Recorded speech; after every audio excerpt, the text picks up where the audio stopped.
Hello student, this is Anjuman from Maharaja Agarsen School Hisar. Yesterday we discussed the chapter elasticity of demand and we discussed the one method, that is the percentage method. Today we discuss the next method of elasticity of demand, that is the total expenditure method. सबसे पहले हम ये देखेंगे कि हमारी total expenditure method को हम हिंदी में क्या कहते हैं। इसे कहते हैं कुल व्यय विधि और this method is given by the doctor Marshall और ये मेथड हमारा डॉक्टर मार्शल के द्वारा दिया गया है। अंडर दिस मेथड, इस मेथड में क्या कहा हुआ है कि अगर किसी वस्तु की कीमत में परिवर्तन होता है तो कीमत में परिवर्तन होने से हमारे टोटल एक्सपेंडिचर में कितना और किस डायरेक्शन में परिवर्तन होता है। देखो ऐसे आपको ये बात समझ नहीं आएगी, पर हम अभी इसे एक एग्जाम्पल से भी समझेंगे। दोबारा समझिए पहले कि मान लीजिए कोई वस्तु की कीमत 5 रुपये है, अगर उसकी कीमत 6 रुपये होती है तो आपका एक्सपेंडिचर इंक्रीज हो रहा है, कम हो रहा है कि सेम रह रहा है। या अगर किसी वस्तु की कीमत 5 से कम होकर 4 रह जाती है तो आपका खर्चा कम हो रहा है, सेम हो रहा है कि ज़्यादा हो रहा है। सबसे पहले तो हम ये देखेंगे कि हमारी वस्तु की कीमत में परिवर्तन होने से उसमें कितना और किस दिशा में परिवर्तन होता है।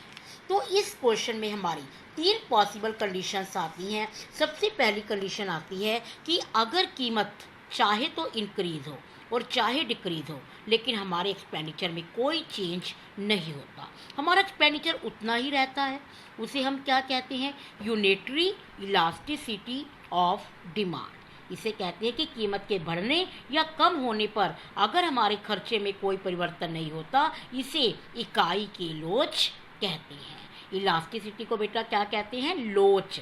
और यूनिटरी को क्या कहते हैं? इकाई। तो इसे क्या कहते हैं? इकाई की लोच कहते हैं। देखिए सेकंड पॉइंट आता है, देखो हर केस में, तीनों केसेस में एक बार कीमत को या तो कम होएगी और या कम कीमत इंक्रीज होएगी। लेकिन अगर आपकी कीमत फॉल कम होती है और एक्सपेंडिचर क्या हो रहा है? इंक्रीज हो रहा है। देखो कीमत के कम होने पर अगर आपका एक्सपेंडिचर इंक्रीज हो रहा है और कीमत के राइज होने पर एक्सपेंडिचर डिक्रीज हो रहा है, मतलब कि ऑपोजिट डायरेक्शन, कीमत कम खर्चा ज़्यादा, कीमत ज़्यादा खर्चा कम, तो उसे हम क्या कहेंगे? Greater than unitary elasticity of demand कहेंगे। मतलब कि कीमत के कम होने पर खर्चे का ज़्यादा होना, कीमत के ज़्यादा होने पर खर्चे का कम होना, इसे हम इकाई से अधिक लोच कहेंगे। यहाँ तो देखो यूनिटरी अकेला था, ग्रेटर वर्ड नहीं था, तो हमने कहा इकाई की लोच है, लेकिन इससे हमें क्या कहा? इकाई से अधिक मांग लोच है।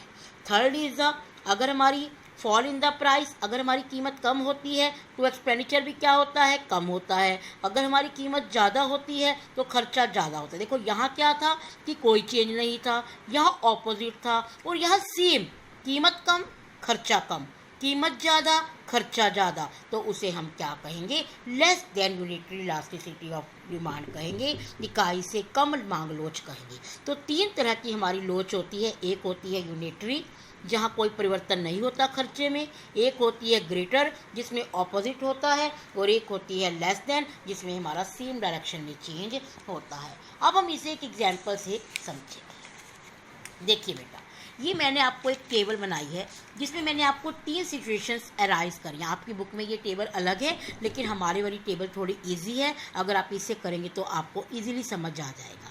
ABC प्राइस हमने ले लिया 1 to 6, क्योंकि काउंटिंग सभी को आती है तो हमें 1 to 6 लर्न करना बिल्कुल ईजी है।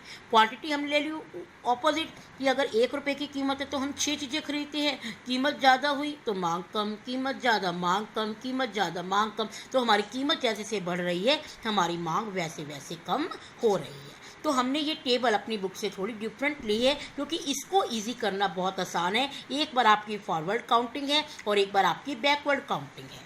अब आपको पता है कि हम जब टोटल एक्सपेंडिचर निकालते हैं तो हम किसी वस्तु की क्वांटिटी को प्राइस से मल्टीप्लाई कर दें तो हमारा क्या निकल आएगा? टोटल एक्सपेंडिचर निकल आएगा। अब हमने P इंटू क्यू कर दिया। P इंटू क्यू करने से हमारा 1 इंटू 6, कि हमारी 1 रुपये की कीमत पर कितना खर्चा हो रहा है? 6 खर्चा हो रहा है। हमारी 2 रुपीज़ की कीमत पर कितना खर्चा हो रहा है? 10 हो रहा है। 3 पर 12 हो रहा है, 4 पर 12 हो रहा है, 5 पर 10 हो रहा है, 6 पर 6 हो रहा है। तो इस तरीके से हमने टोटल एक्सपेंडिचर निकाल दिया।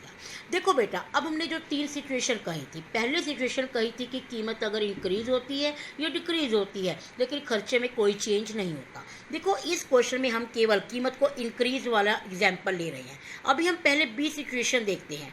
आपकी कीमत इंक्रीज हो गई 3 से 4, लेकिन आपका एक्सपेंडिचर क्या हुआ यहाँ पर सेम। तो पहली कंडीशन आपकी क्या थी, कीमत चाहे राइज हो चाहे फॉल हो, खर्चा आपका सेम है। That is the unitary elasticity of demand. अब ग्रेटर में हमने क्या कहा था कि कीमत अगर इंक्रीज होती है तो एक्सपेंडिचर कम होता है। अब देखो यहाँ कीमत इंक्रीज, एक्सपेंडिचर इंक्रीज, यहाँ कीमत इंक्रीज बट एक्सपेंडिचर क्या हो रहा है, कम हो रहा है। तो सी सिचुएशन हमारी किसको बिलोंग कर रही है, ग्रेटर देन को बिलोंग कर रही है कि कीमत के बढ़ने पर खर्चा कम हो रहा है।